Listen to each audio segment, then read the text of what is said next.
আমি গুৱাহাটী মহানগৰ আহি পালোঁ আৰু এতিয়া আমি ডালিমী হোটেলত চাহ নাস্তা খালোঁ।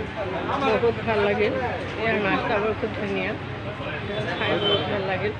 আৰু এতিয়া আমি যামগৈ, গাড়ী আছে, ৰাখি থোৱা আছে।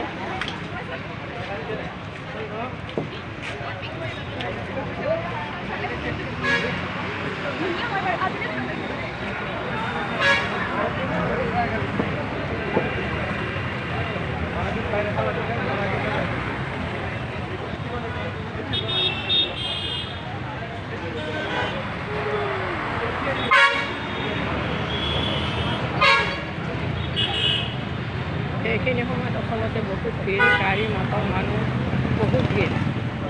গাড়ী চলাবলৈও অলপ দিগদাৰ হয়, লাহে লাহে চলাব লগা হয় গাড়ীবিলাক, খুব লাহে লাহে চলা আছে।